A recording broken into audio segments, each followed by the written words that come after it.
मोदी जी संविधान को चेंज करने की बात करते हैं, अगर वो न्याय की बात करते तो मोदी जी ने तो कभी नहीं कहा है।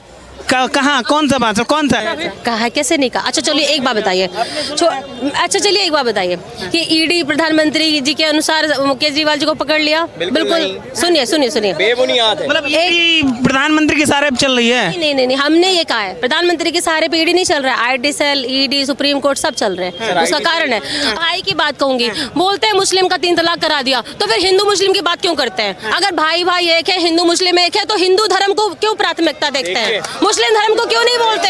इस बात के पीछे इतिहास है, हमारे भारत का इतिहास है, बहुत गहरा इतिहास है। आज आप मुगल शासकों की बात करेंगे, कांग्रेस ने सदैव मुगल शासकों की सोच और विचारधारा का प्रचार किया है। भारतीय संस्कृति तो कांग्रेस के शासन में खत्म थी।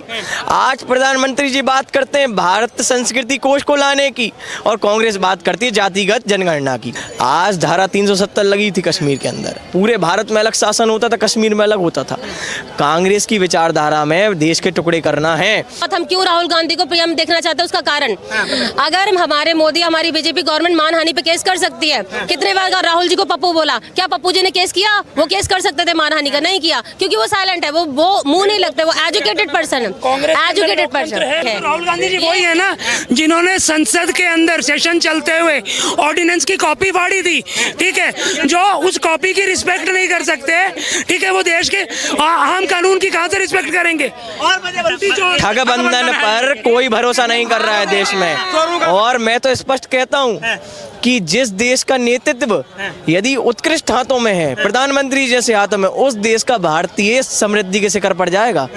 और बिल्कुल भारत 2047 में नए कीर्तिमान स्थापित करने जा रहा है, और हर एक व्यक्ति उनकी सोच और विचारधारा से जुड़ा है। कैसे करेगा भारत? देखिए, लोग चाहते हैं इकोसिस्टम। हम भगवान श्री कृष्ण की भगवत गीता पर यकीन करते हैं, और हम रामचरितमानस पर यकीन करते हैं, हम धर्म संस्कृति पर यकीन करते हैं। हमारे पास कर्म प्रधान देश है, और हमारे पास कर्मठ प्रधानमंत्री हैं। हम नहीं रखते सोच ऐसी कि हमें कोई कुछ दे, हम रखते हैं एक वातावरण की सोच। हमें चाहिए एक वातावरण जिसमें हम स्वनिर्माण कर सकें, हम देश का निर्माण करने की चाह रखते हैं। कांग्रेस सिखाती है सदैव देश को बांटना, टुकड़े करना। आप चाहे कहीं भी देख लें, 1971 में राजीव गांधी जी ने इनहेरिटेंस लॉ में बदलाव किया था खुद के निजी लाभ के लिए।